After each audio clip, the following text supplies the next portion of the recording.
Auzubillahiminash-shaytanir-rajim. Bismillahir-rahmanir-rahim. Dear students, Assalamu alaikum. Welcome to Online Academy with Edu. Okay, आज जो topic हमने पढ़ना है that is Classical Theory of Lattice Specific Heat. Last lecture में हमने पढ़ा था कि लैटिस स्पेसिफिक हीट क्या होती है, यानी अगर हमने जो है वो अपने मटेरियल का, अपने सॉलिड का टेम्परेचर 1 केल्विन बढ़ाना है तो उसके लिए जो हमें हीट चाहिए होती है हमने उसको बोला था स्पेसिफिक हीट कैपेसिटी, ओके, या लैटिस स्पेसिफिक हीट हमने बोला था। अब इसके बारे में लैटिस स्पेसिफिक हीट के बारे में मुख्तलिफ थ्योरीज हैं। सबसे पहले जो है वो हम आज हमने पढ़नी है क्लासिकल थ्योरी, जो कि जो है वो क्लासिकल फिजिक्स के ऊपर बेस करती है। उसके बाद आगे हम क्वांटम थ्योरीज भी पढ़ेंगे, आइंस्टाइन थ्योरी और डिबाय थ्योरी उसमें आता है। पर हाँ जी, क्लासिकल थ्योरी का दूसरा नाम है ड्यूलॉन्ग-पेटिट्स लॉ। ड्यूलॉन्ग-पेटिट्स लॉ क्लासिकल थ्योरी है और ये कहती है, इसकी स्टेटमेंट ये है, the gram atomic heat capacity of an element is a constant, कि कोई भी एलिमेंट है, ठीक है, कोई भी एलिमेंट है उसका आप एक ग्राम ले लें, ओके, तो उसकी जो हीट कैपेसिटी होगी वो कांस्टेंट होगी, वो टेम्परेचर के साथ चेंज नहीं होगी। इसका ये भी मतलब है कि तमाम सॉलिड्स जो हैं वो उनकी लेटेस्ट हीट कैपेसिटी जो है वो सेम होनी चाहिए, कांस्टेंट होनी चाहिए। हर एक मटेरियल की, जो मर्जी मटेरियल है, उसकी लेटेस्ट हीट कैपेसिटी जो है वो कांस्टेंट होगी। अब हम इसकी डेरिवेशन करेंगे कि इसका फाइनल फार्मूला क्या है और फिर इसका बिहेवियर देखेंगे कि क्या वाकई मटेरियल्स इस थ्योरी को फॉलो करते हैं या नहीं करते। सबसे पहले इसके असम्पशंस के ऊपर चलते हैं। ओके, स्टेटमेंट की समझ आपको आ गई कि कोई भी मटेरियल है उसकी जो ग्राम एटॉमिक हीट कैपेसिटी है, जो उसकी लेटेस्ट हीट कैपेसिटी है वो कांस्टेंट है, वो चेंज नहीं होती विद द टेम्परेचर और प्रेशर। अब दूसरा पॉइंट, हम इसकी असम्पशन की तरफ चलते हैं। मैं इसकी कैलकुलेशन करना चाह रहा हूँ, तो उसमें सबसे पहले कुछ अज्यूम किया गया था, और अज्यूम ये किया गया था कि कोई भी हमारे पास मटेरियल है, ठीक है, कोई भी हमारे पास मटेरियल है, फॉर एग्जांपल ये मटेरियल के जो है मैंने कुछ लैटिस पॉइंट्स आपको शो करवाए हैं। ओके, हमें पता है लैटिस पे जो है वो एटम्स होते हैं, लैटिस पॉइंट्स के ऊपर एटम्स ऑक्यूपाई करते हैं। बेसिकली यहाँ पे ये एटम्स है। तो पहली असम्पशन ये थी कि ये जो एटम्स हैं वो ऑसिलेट करते हैं। हर एटम जो है वो क्या करता है, ऑसिलेट करता है। यहाँ पे ये जो एटम्स खड़े हैं ये ऑसिलेट करते हैं विद द सेम फ्रिक्वेंसी, उनकी फ्रिक्वेंसी सेम होगी, that may be the natural frequency, और उसको हमने नाम दिया ओमेगा नॉट का, कि each oscillator in a crystal vibrates with a certain frequency omega naught, कि इस पे जो अब हर एटम ऑसिलेट कर रहा है उसको हमने ऑसिलेटर का नाम दे दिया। तो कह रहा है क्रिस्टल के जो ऑसिलेटर है वो वाइब्रेट करते हैं विद एक फ्रिक्वेंसी के साथ, उस फ्रिक्वेंसी को नाम क्या दे दिया, ओमेगा नॉट। ठीक हो गया। तो पहला पॉइंट हमें क्लियर हुआ कि भाई मटेरियल के अंदर जितने भी लैटिस पॉइंट्स हैं उन पे जो एटम्स हैं वो हर एटम जो है वो वाइब्रेट कर रहा है, ऑसिलेट कर रहा है। ओके, उसको हमने ऑसिलेटर कह दिया, और वो जो ऑसिलेट कर रहा है उन सब ऑसिलेटर्स की जो फ्रिक्वेंसी है वो क्या है, बोला सेम है। उस फ्रिक्वेंसी को हमने क्या नाम दिया, ओमेगा नॉट का। दूसरा, they may have different energies because amplitude of oscillation may be different for atoms. दूसरा पॉइंट हमने ये कहा कि ये जो ऑसिलेट कर रहे हैं ना, हो सकता है कि इनकी एनर्जीज डिफरेंट हो। ठीक है, कैसे पता चला कि इनकी एनर्जी डिफरेंट है, क्योंकि इनका जो एम्पलीट्यूड ऑफ वाइब्रेशन है वो भी डिफरेंट होगा। अब एम्पलीट्यूड हमें पता है जी कि अपनी ओरिजिनल पोजीशन से जितना ये दूर जाएंगे, मीन पोजीशन से जितना ये वाइब्रेट करते हुए डिस्प्लेसमेंट करेंगे, उसे हम कहते हैं एम्पलीट्यूड। तो हो सकता है इसका एम्पलीट्यूड कम हो, इसका एम्पलीट्यूड ज़्यादा हो। ठीक है, जब इनके एम्पलीट्यूड डिफरेंट हैं वाइब्रेशन के, तो फिर इसका मतलब इनकी एनर्जीज भी क्या होंगी, डिफरेंट होंगी। इसी वजह से तो इनका एम्पलीट्यूड डिफरेंट है। तो ये हमने अज्यूम कर लिया। हमने क्या अज्यूम किया, क्या फ़र्ज किया, एक पॉइंट तो ये है कि भाई मटेरियल के अंदर जितने भी एटम्स हैं वो क्या कर रहे हैं, वो ऑसिलेट कर रहे हैं, ऑसिलेटर के तौर पे काम कर रहे हैं। ओके, और उन सब की फ्रिक्वेंसी सेम है, ओमेगा नॉट। ओके, दूसरा हमने ये अज्यूम किया कि वो जो ऑसिलेट कर रहे हैं, चूँकि उनका एम्पलीट्यूड ऑफ वाइब्रेशन डिफरेंट है, कोई ज़्यादा वाइब्रेट कर रहा है, कोई कम वाइब्रेट कर रहा है, तो उनकी एनर्जीज भी फिर डिफरेंट होंगी। ये दो असम्पशन थी।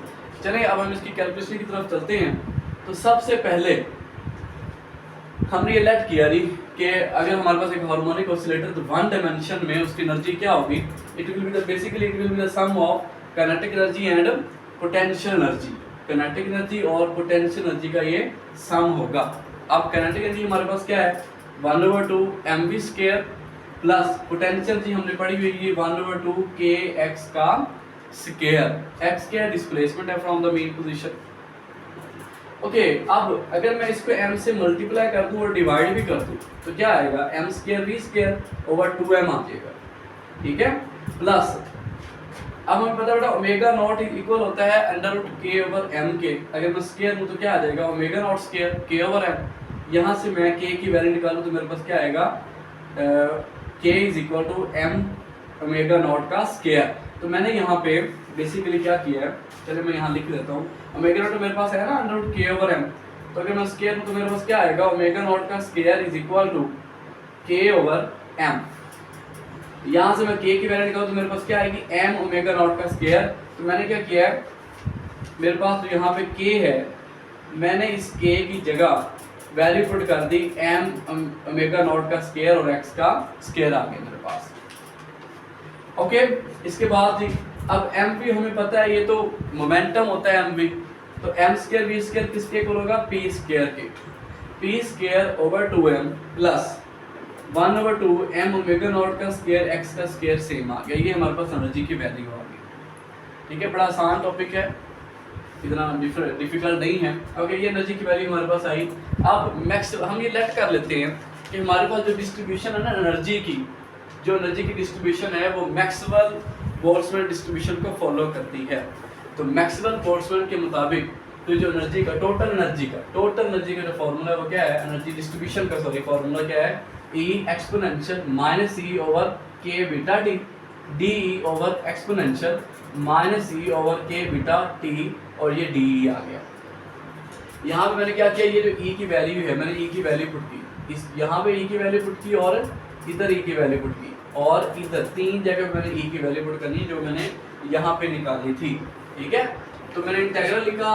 अब E में दो चीजें आ रही हैं, एक मोमेंटम आ रहा है और एक आ रही है डिस्प्लेसमेंट P और X। तो मेरे इंटीग्रल भी दो आएंगे, P और X। इसके बाद E है, E की जगह मैंने ये वैल्यू पुट की P square over 2m plus 1/2 m omega naught का स्क्वायर x का स्क्वायर। मैंने इसकी जगह ये वैल्यू पुट कर दी सारी, एक्सपोनेंशियल आ गया। फिर इस E की जगह मैंने वैल्यू पुट की ये वाली, लेकिन देखिए यहाँ चूंकि माइनस है तो माइनस इन दोनों टर्म से मल्टीप्लाई हो जाएगा और मेरे पास क्या आएगा, माइनस पे से मल्टीप्लाई किया और इस E की जगह मैंने वैल्यू पुट की तो क्या आएगा मेरे पास minus P square over 2m minus m omega naught square x square over 2। मेरे पास जो खड़ा था मैंने इसको यहाँ नीचे लिख दिया। ठीक है, अब ये तो मैंने जो है वो वैल्यू पुट कर दी E की जगह। E के नीचे क्या है, k बीटा t, तो मैंने लिख दिया ओवर k बीटा t। ठीक है, अब चूंकि मेरे पास दो जो है वो इंटीग्रल बन रहे हैं, एक मोमेंटम के लिहाज से और एक x के लिहाज से, तो मैंने लिखा dp dx। ठीक है, अब नीचे देखें, यहाँ फिर मैंने इंटीग्रल की जगह दो इंटीग्रल लिखे, एक मोमेंटम का इंटीग्रल और एक पोजीशन का इंटीग्रल। एक्सपोनेंशियल आ गया, माइनस E की जगह फिर मैंने वैल्यू ये वाली पुट करनी थी, तो माइनस दोनों से मल्टीप्लाई हो जाएगा, minus P square over 2m minus m omega naught का स्क्वायर x का स्क्वायर ओवर 2। ठीक है, मैंने E की वैल्यू पुट की, नीचे क्या खड़ा है मेरे पास k बीटा t, और इंटीग्रल दो हैं तो मैं यहाँ पे dp और dx लिखूंगा। ठीक है, यहाँ तक नोट कर ले ताकि आपको साथ के साथ जो है वो समझ आ जाए। ओके, अब इसके बाद देखते हैं जी, E is equal to P आ गया, X आ गया। मैंने अब क्या करना है, मैंने इस पूरी टर्म को ना मल्टीप्लाई करना है, एक दफ़ा P स्क्वायर ओवर 2m के साथ और एक दफ़ा m omega naught square x square over 2 के साथ। ठीक है, दो काम करूंगा मैं, एक तो मैं इसको जो है इस टर्म को बारी बारी इन दोनों के साथ मल्टीप्लाई करूंगा, दूसरा मैं इसको इन दोनों टर्म्स को अलग अलग कर दूंगा। ठीक है, देखिए ना इस टर्म को अगर आप गौर से देखिए तो ये क्या है, P स्क्वायर ओवर 2m, साथ ही k बीटा t भी इसके होल में आएगा, नीचे आएगा P square over 2m k beta t बन जाएगा। तो मैं P स्क्वायर ओवर 2m लिखा, ये वाली टर्म, इस टर्म से मैं मल्टीप्लाई कर लगा उन दोनों को। एक्सपोनेंशियल एक दफा हमने लिखा minus P square over 2m k beta t, दोबारा इसके साथ एक दफा ये वाली टर्म आ गई, एक दफा इसके साथ ये वाली दूसरी टर्म आएगी, क्या आएगी जी, minus m omega naught square x square over 2, ये 2 और ये k beta T, D P D X आ जाएगा साथ, ठीक हो गया जी, ओवर। अच्छा प्लस ये तो एक चीज़ आ गई, इसके नीचे ये टर्म मैं वैसे लिख दूंगा जी, एक्सपोनेंशियल, इनको भी अलग अलग कर लिया मैंने। एक तो मोमेंटम है, मोमेंटम के साथ ये वाली टर्म आएगी, ये मोमेंटम की है, ठीक है। और एक्स के साथ एक्स वाला इंटीग्रल लगाया मैंने क्या लिखा है जी, मोमेंटम के साथ okay P exponential minus P square over 2m, और नीचे ये के बीटा टी भी मल्टीप्लाई हो रहा था, ठीक है, डी पी आ गया। फिर मैंने एक्स वाला इंटीग्रल लिया, यहाँ पे एक्स आएगा, एक्सपोनेंशियल ओके जी, एक्स वाला इंटीग्रल आया मेरे पास, exponential minus M omega naught square X square over 2 के बीटा टी, टी एक्स आ जाएगा इसके साथ, ठीक है, प्लस अब पहले मैंने क्या किया था, इस पूरी टर्म को इसके साथ मल्टीप्लाई किया और नीचे जो भी आ रहा था मैंने उसको इसके साथ लिख दिया था, पी स्क्वायर और 2m के साथ, प्लस अब इस टर्म को मल्टीप्लाई करूंगा इसके साथ, ठीक है। तो क्या आएगा, पी एक्स पी और एक्स का इंटीग्रल लिखेंगे पहले, 1/2 m omega naught square X square, ये वाली टर्म आ गई, इसके साथ exponential minus P square over 2m के बीटा टी, और एक दफा exponential minus M omega naught square X square over 2 के बीटा टी आ गया। लिखने के बाद इस सारे के नीचे, ठीक है, ये सारा भी तो खड़ा है, इसको लिखेंगे आप दोबारा से जैसे मैंने इधर लिखा है, P integral exponential minus P square over 2m के बीटा टी डी पी, और एक दफा क्या लिखेंगे, exponential minus M omega naught square X square over 2 के बीटा टी और डी एक्स, ठीक है जी। तो अब इसके बाद क्या करना है,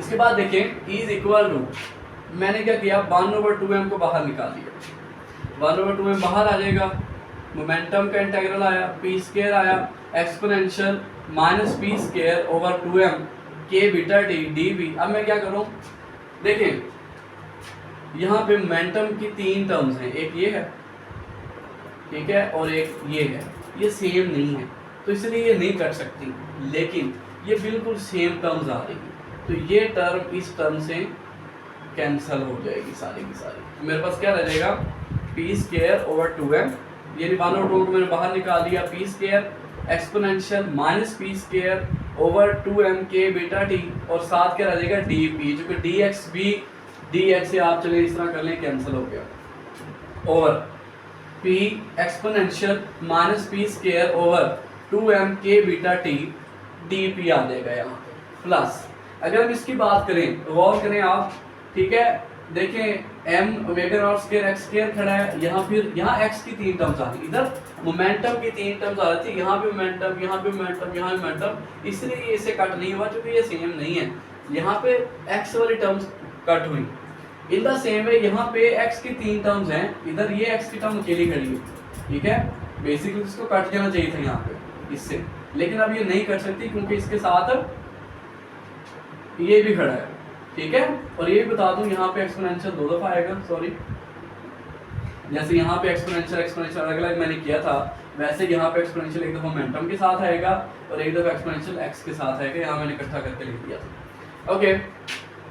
तो x वाली तो 3 टर्म्स हैं, ये भी टर्म x वाली, ये भी, तो ये नहीं कट हो सकती, लेकिन मोमेंटम वाली टर्म यहाँ पे एक ही है, ये इससे, ये मोमेंटम वाली टर्म इस मोमेंटम वाली टर्म से कैंसिल, ये dp इस dp से कैंसिल हो गया, तो मेरे पास क्या रह जाएगा बाकी, 1/2 m ओमेगा नॉट का स्क्वायर x का स्क्वायर एक्सपोनेंशियल, सिर्फ x वाली टर्म बचेगी, minus m omega naught square x square over 2 के बीटा t dx, ओवर नीचे मेरे पास ये रह जाएगा exponential minus m omega naught square x square over 2 के बीटा t dx।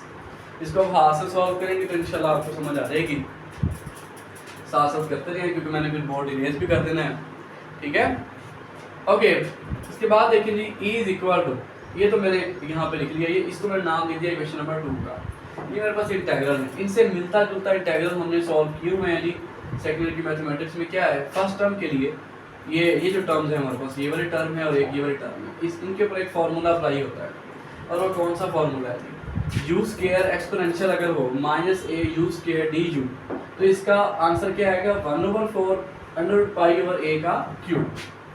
ये बिल्कुल सिमिलर है इसके, यहाँ पी स्क्वायर है, यहाँ यू स्क्वायर है, ठीक है। यहाँ फिर माइनस यू स्क्वायर आ रहा है, यहाँ फिर माइनस पी स्क्वायर आ रहा है। अब आप देखेंगे यहाँ ए है, ए की जगह हमारे पास क्या है, ये वाली टर्म है 1/2m k बीटा t, इसको हम ए लेट कर लेंगे, ठीक है।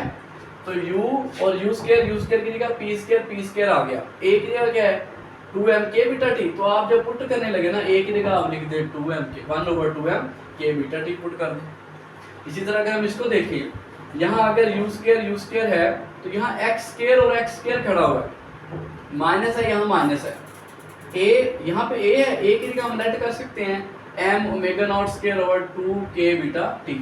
यहाँ हम ए अलग लेट करेंगे, यहाँ हम ए अलग लेट करेंगे, लेकिन इन दोनों इंटेग्रल्स को इसके साथ कंपेयर करेंगे तो हमारा आंसर आ जाएगा। वो आंसर मैं बताता हूँ, मैं पहले इसको रेज कर लूँ, ओके। तो स्टार्ट हाल उसके लिए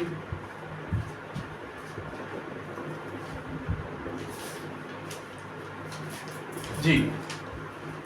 तो आई होप आपको समझ आ गई होगी यहाँ तक। मुझे इसको रेज करना पड़ेगा,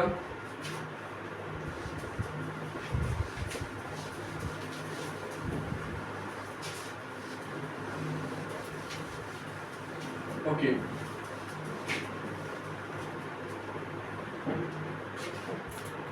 चलें जी, इसके बाद अब फर्स्ट टर्म को लिखते हैं, t is equal to 1/2m, ये तो सेम आ जाएगा, ठीक है। डॉट ये जो हमारा है, यहाँ यू स्क्वायर यहाँ P square, exponential you square P square, minus भी है माइनस भी है, ए की जगह हमने लेट कर लिया 1/2m k बीटा t, यानी हम यहाँ पे ये लेट कर रहे हैं कि हमारे पास a है 1/2m k बीटा t। तो फिर हमें ये इंटीग्रल बता रहा है कि इसका आंसर होना चाहिए 1/4 अंडर रूट पाई ओवर ए का क्यूब। ए हमारा हमने क्या लेट किया इस टर्म के लिए, उसको लिखेंगे बेटा 1/2m k बीटा t, और इस पूरे का क्यूब हम लिख लेंगे, ठीक है, ओके। तो ये चीज तो हमारे पास सॉल्व हो गई ओवर। अगर मैं इसकी बात करूं तो ये मेरे पास क्या है एक्सपोनेंशियल, ठीक है। तो इसको मैं बाद में करता हूं, पहले मैं जो है वो इसको सॉल्व करूं। प्लस अभी मैं सिर्फ जो है वो फर्स्ट टर्म्स को सॉल्व करूं, जो ऊपर वाली टर्म्स है 1/2, क्योंकि ये सिमिलर है, m ओमेगा नॉट का स्क्वायर, यहां पे देखिए फिर से x स्क्वायर तो you square, exponential minus minus, you square है तो मेरे पास एक्स स्क्वायर है। यहाँ पे a क्या होगा, यहाँ पे इसके लिए मैं a को क्या लेट करूंगा, इसके लिए मैं देखूंगा, मैं a को रख लूंगा जी -m ओमेगा नॉट का square over 2k beta t, ठीक है। तो फिर ये इंटीग्रल बिल्कुल इस शक्ल का होगा, और इसका आंसर क्या आता है जी, इसको अब लिखेंगे इसकी जगह पे, ये मैंने सेम लिख लिया, और इस इंटीग्रल की जगह पे मैं इसका आंसर लिख रहा हूँ जो मुझे यहाँ से मिल रहा है 1/4, ठीक है, अंडर रूट पाई ओवर। अब बारी आई है ए को लिखने की, ठीक है, क्योंकि पाई ओवर ए का क्यूब आना था। ए मैंने क्या लेट किया हुआ है -m ओमेगा नॉट का square over 2k beta t, और इसका क्यूब मेरे पास आ गया जी, ठीक है। तो मैंने जो है इसका और इसका आंसर लिख लिया। अब ये वाला इंटीग्रल रह गया मेरे पास एक्सपोनेंशियल वाला, तो इसका भी मेरे पास एक आंसर मौजूद है। इसको हम कंपेयर करेंगे इसके साथ, इन दोनों ये दोनों टर्म्स जो हैं इसको हम इसके साथ कंपेयर करेंगे। इसको कंपेयर करें, -a यू स्क्वायर है मेरे पास पी स्क्वायर है, और यू की जगह सॉरी यू स्क्वायर की जगह मेरे पास पी स्क्वायर है, और a की जगह मैं लेट कर लूंगा 1/2m k बीटा t, जैसे मैंने इस केस में किया था। मेरे पास आंसर क्या आएगा इसका 1/2, ठीक है, under root pi over a की वैल्यू क्या है मैंने लेट की अभी 1/2m के बीटा टी। ठीक है जी, तो ये मेरे पास इसका आंसर आ गया। इन द सेम वे इसको जब मैं करूँगा तो वही आएगा जी। यहाँ पे exponential exponential minus minus you square है तो एक्स स्क्वायर है, बाकी एक ही जगह ये सारा आ जाएगा माइनस एम। मैं वही जो यहाँ लेट किया तो वही लेट करूँगा, तो मेरे पास आंसर क्या आएगा इस इंटीग्रल का 1/2 अंडर रूट। सिर्फ एक ही वैल्यू चेंज होगी, सोल्यूशन एक ही है नीचे वाले टर्म्स का भी। Under root pi over A की वैल्यू क्या है मेरे पास माइनस एम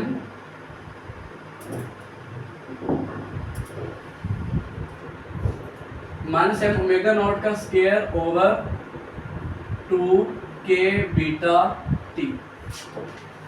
ठीक है, तो मैं बोर्ड मार्कर भी देख को।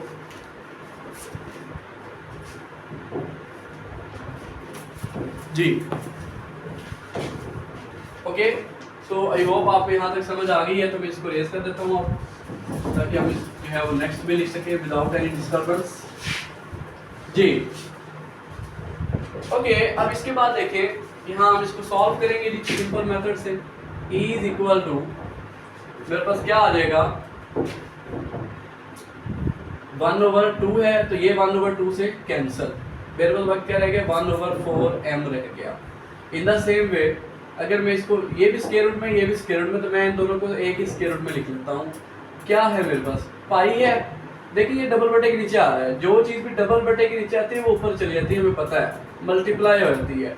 2m के बीटा टी होल का क्यूब आ गया ओवर नीचे क्या है हमारे पास पाई है, यहाँ पे भी वही होगा 2m के बीटा टी, चूंकि डबल बटे के नीचे आ रहा है तो ये भी पाई से मल्टीप्लाई हो जाएगी टर्म 2m के बीटा इंटू टी आ जाएगा,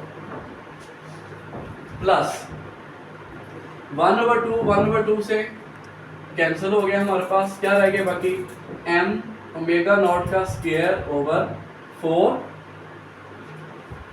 ओके, इसको भी एक ही स्क्वायर रूट में लिख लेता हूँ पाई। अब ये टर्म जो डिवाइड हो रही है 2 बटे के नीचे, ये मल्टीप्लाई हो जाएगी उसके साथ और बाकी ये चीज़ रह जाएगी नीचे से। मैं लिख लूँगा इसको ऐसे लिखूँगा मैं okay 2k beta t, basically ये टर्म जो है वो जब मल्टीप्लाई होगी तो उल्ट जाएगी over minus m omega naught का स्क्वायर, ये क्यूब आ गया ओवर। चलिए मैं इसका क्यूब भी अलग अलग लिख लेता हूँ इसको ना, हमारे लिए आसानी रहेगी आगे। ये इसका क्यूब आ गया और इसका भी क्यूब है हमारे पास। ठीक है, बटे का मतलब क्या है डिवाइडेड बाई, डिवाइड कर देते हैं इसको किससे, अब पाई आ जाएगा। ये टर्म भी जो है क्योंकि डबल बटे के नीचे है तो मल्टीप्लाई हो जाएगी और मेरे पास कुछ इस किस्म का आ जाएगा 2k beta T over minus m omega naught का स्क्वायर। ठीक है, अब इसी टर्म को जब मैं मल्टीप्लाई में चेंज करूंगा तो मल्टीप्लाई, अगर मैं डिवीजन की जगह मल्टीप्लाई लगाऊं तो क्या होगा, यहाँ मैं मल्टीप्लाई करता हूँ तो ये टर्म सारी क्या हो जाएगी उल्ट जाएगी, minus m omega naught square ऊपर आ जाएगा मेरे पास क्या रहेगा minus m omega naught square ऊपर आ गया over 2k beta into T आ जाएगा। ठीक है जी, और हमारे पास साथ इसके क्या खड़ा होता है पाई, तो यहीं पे रहेगा ना, पाई तो कहीं जा सकता जी, सॉरी पाई भी नीचे आ जाएगा हमारे पास यहाँ पे। ठीक है, e इज इक्वल 1/4m। अब ये पाई से कैंसिल हो जाएगा, ये इससे कैंसिल, तो मेरे पास क्या रह जाएगा बाकी स्क्वायर रह जाएगा, स्क्वायर रूट से कैंसिल, क्योंकि ये पावर 1 थी ये 3 थी तो 1 3 से कैंसिल, बाकी 2 रह गया, स्क्वायर रूट से कैंसिल, मेरे पास आ गया 2m के बीटा इंटू टी। अभी एक टॉपिक खत्म हो जाएगा, टेंशन ही नहीं, प्लस m ओमेगा नॉट का स्क्वायर ओवर 4। ठीक है, यहाँ पे देखिए अब ये माइनस m ओमेगा नॉट का स्क्वायर है, ये भी है तो इससे कैंसिल, सॉरी इसकी पावर बाकी 2 रह जाएगी। ठीक है, पाई से कैंसिल, ये सारी टर्म इससे कैंसिल, यहाँ भी 2 रह जाएगा डॉट, स्क्वायर रूट से cancel 2k beta into T over, ये भी स्क्वायर रूट से कैंसिल, लेकिन ये चीज़ अंदर आ जाएगी क्योंकि ये यहाँ 1 था तो ये सारा कैंसिल नहीं होगा बल्कि माइनस एम ओमेगा नॉट का स्क्वायर, यहाँ 3 है था, तो 3 को कट करके हम यहाँ सिर्फ 2 लगा देंगे, तो बाकी क्या रह गया, स्क्वायर रूट से cancel, minus M omega naught का स्क्वायर आ जाएगा। ओके, तो होप आपको यहाँ तक जो है वो समझ आ गई होगी। इज इक्वल टू, देखिए एम एम से कैंसिल, 2 1 2 2 2 4, क्या रह गया मेरे पास, K beta T over 2 plus M M से कैंसिल, ओमेगा नॉट स्क्वायर से कैंसिल, अच्छा ये स्क्वायर था तो ये माइनस प्लस में चेंज हो जाएगा, ठीक है, इसको भी याद रखिएगा। 2 1 2 2 2 4, के बीटा टी ओवर 2, इसका कैल्शियम ले 2, तो के बीटा टी प्लस के बीटा टी क्या आ जाएगा हमारे पास, 2 के बीटा टी ओवर 2, 2 2 से कैंसिल, हमारे पास एनर्जी का क्या फार्मूला आ गया जी, के बीटा टी। लेकिन ये सिर्फ है 1 डायमेंशन, ये सिर्फ 1 डायमेंशन में जो ऑसिलेशन होती है उसके लिए, हालांकि एटम 3 डायमेंशन में ऑसिलेट कर रहा होता है, 1 डायमेंशन के लिए है, प्लस ये सिर्फ एक ऑसिलेटर के लिए फार्मूला निकाला है। हमने शुरू में कहा था कि एनर्जी एक ऑसिलेटर की, एक ऑसिलेटर की एनर्जी जो कि 1 डायमेंशन में मूव कर रहा हो उसके लिए फार्मूला है। अगर एक एटम 3 डायमेंशन में मूव कर रहा हो, ठीक है, और तो क्या आएगा, 3 के बीटा टी आ जाएगा। 3 डायमेंशन में अगर एक ऑसिलेटर की जो है वो ऑसिलेशन को हम लेते हैं तो 3 के बीटा टी आ जाएगा, ये एक ऑसिलेटर के लिए आ गया। अगर मेरे पास n ऑसिलेटर है तो मैं क्या करूंगा, यहाँ पे n लगा दूंगा, ठीक है, 3n के बीटा टी। बेसिकली एनर्जी यहाँ पे 2 तरह से होती है, ठीक है, मैंने बताया था लास्ट लेक्चर में भी, लेकिन हम दूसरी टाइप ऑफ एनर्जी को जो है वो इग्नोर कर रहे हैं, सिर्फ लैटिस हीट कैपेसिटी को ले रहे हैं, तो मैं इसलिए ये लिख रहा हूँ, ठीक है, अदरवाइज एनर्जी 2 तरह से आएगी। बहरहाल तो यहाँ पे अगर मैं यहाँ पे ये कहूँ, ठीक है, ये हमारे पास एनर्जी का फॉर्मूला आ गया। आई थिंक ये क्वेश्चन नंबर जो है वो 3 है, कोई भी नाम दे दें जो भी नेक्स्ट आएगा। 3 एनर्जी का फॉर्मूला आ गया for N oscillators in 3 dimensions. Okay, आप लिख सकते हैं यहाँ पे। अगर मैं जो है वो 1 मोल के लिए देखना चाहूँ तो क्या आएगी वो, बहरहाल अगर मैं स्पेसिफिक हीट कैपेसिटी निकालना चाहूँ तो वो आएगी डी ओवर टी टी, और इससे मुझे क्या मिलेगी, मोलर स्पेसिफिक हीट मिलेगी। डी ओवर डी टी अगर लूँ तो मेरे पास क्या आएगी, मोलर स्पेसिफिक हीट, वो मैं निकालना चाह रहा हूँ इसकी, तो आप इसका डेरिवेटिव ले लेंगे जी, डी टी इंटू ई की जगह इसकी वैल्यू पुट करें 3n के बीटा टी, तो आपके पास क्या आ जाएगा, 3n के बीटा, ये आपके पास आ गई मोलर स्पेसिफिक हीट, सॉरी सिर्फ स्पेसिफिक हीट अभी आएगी, अभी सिर्फ स्पेसिफिक हीट आएगी। मोलर स्पेसिफिक हीट देखना चाहते हैं तो हम क्या करेंगे, n की जगह एवोगैड्रो नंबर को ऐड करेंगे, 3n के बीटा हमारे पास आ जाएगा, ये है हमारे पास मोलर स्पेसिफिक हीट। और अगली बात मैं आपको बता दूं कि R इक्वल होता है जी Na के बीटा के, ये रिलेशनशिप है इनमें, general gas constant, Avogadro number और बोल्ट्जमैन कांस्टेंट में। तो Na के बीटा मेरा किसके इक्वल आ जाएगा, R के इक्वल, तो मेरे पास मैं यहाँ पर लिख लेता हूँ मोलर स्पेसिफिक हीट क्या आ जाएगी, 3R आ जाएगी, ठीक है।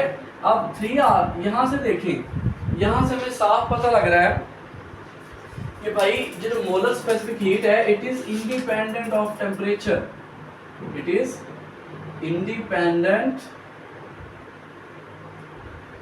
ऑफ टेम्परेचर, ये टेम्परेचर से तो इंडिपेंडेंट है, चाहे आप हाई टेम्परेचर पे जाएं, ठीक है, फॉर ऑल मटेरियल्स, चाहे आप लो टेम्परेचर पे जाएं, CV 3R की इक्वल ही होगी, और जो मर्जी मटेरियल ले लें उसका बिहेवियर बिल्कुल सेम होना चाहिए, ठीक है। एक्सपेरिमेंटली देखते हैं कि क्या, हमारा टॉपिक हो गया ऑलमोस्ट, अब सिर्फ हम देख रहे हैं, एक्सपेरिमेंटली देखते हैं कि क्या वाकई ऐसे है। तो जब हम एक्सपेरिमेंटली देखते हैं तो फिर हमें ग्राफ कैसे मिलता है वो भी मैं आपको ड्रा कर देता हूँ, और फिर देखते हैं कि ये थ्योरी हमारी हेल्प कर पाती है कि नहीं, किसी भी स्पेसिफिक हीट को जो है वो बिहेवियर देखने के लिए किसी मटेरियल का। हमारे पास जो ग्राफ आता है वो कुछ इस किस्म का आता है जी,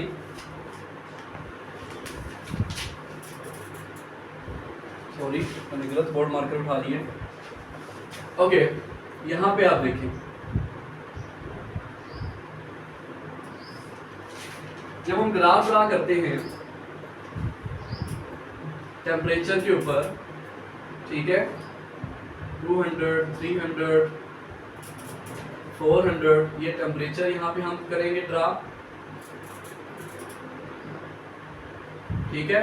और इधर आप जो है वो CV को ड्रा कर लें बेशक, 2 4 6। तो हमारे पास यहाँ पे अगर ये 3R की लाइन है जो हमने निकाला है वहां से, तो सिलिकॉन तो ऐसे, मैं पहले ड्रा करूँ फिर बताता हूँ आपको।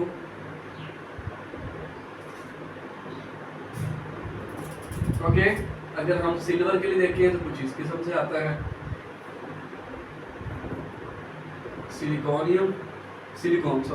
सिलिकॉन, जर्मेनियम और सिल्वर। देखिए हाई टेम्परेचर पे बिल्कुल ये 3R को फॉलो कर रहे हैं तीनों मटेरियल। हाई टेम्परेचर के लिए बिल्कुल ये फॉर्मूला हमारा ठीक है। मटेरियल्स एक्सपेरिमेंटली भी 3R को ही जो है फॉलो करते हैं, उनकी जो स्पेसिफिक हीट कैपेसिटी है वो कांस्टेंट हो जाती है। लेकिन अगर लो टेम्परेचर पे देखिए, जीरो टेम्परेचर पे देखें तो उनकी एब्सोल्यूट वैल्यू भी 0 हो रही है। At temperature is equal to 0 kelvin या 0 डिग्री सेंटीग्रेड हमारी जो CV है वो भी 0 हो रही है। और ये तो यहाँ से प्रूव नहीं हो रहा, ये तो कह रही है कि जो हमारी स्पेसिफिक हीट कैपेसिटी है वो टेम्परेचर इंडिपेंडेंट है, टेम्परेचर को डिपेंड ही नहीं करती। इट मींस क्लासिकल थ्योरी जो है वो फेल होगी यहाँ पे। वो मटेरियल हाई टेम्परेचर के लिए क्लासिकल थ्योरी बिल्कुल ठीक है, ड्यूलिंग-पेटिट्स लॉ बिल्कुल ठीक है, बट लो टेम्परेचर पे ये जो थ्योरी है ये फेल हो जाती है किसी मटेरियल का बिहेवियर शो करवाने में। तो मैं यहाँ पे हम यहाँ लिख देंगे फेलर, आप यहाँ फेलर की हेडिंग देंगे और आप लिख देंगे classical theory fails to explain CV at low temperatures। कि भाई लो टेम्परेचर पे ये मटेरियल्स के बिहेवियर को, मटेरियल्स की स्पेसिफिक हीट कैपेसिटी को जो है वो एक्सप्लेन करने में फेल हो जाती है। आई होप सो आपको आज का टॉपिक जो है वो समझ आया होगा। अगर समझ ना आए तो आप मुझे पूछ सकते हैं कमेंट्स में, अपने जो है वो सजेशंस भी दे सकते हैं। If you like my video then please like, share and subscribe. अल्लाह हाफिज़।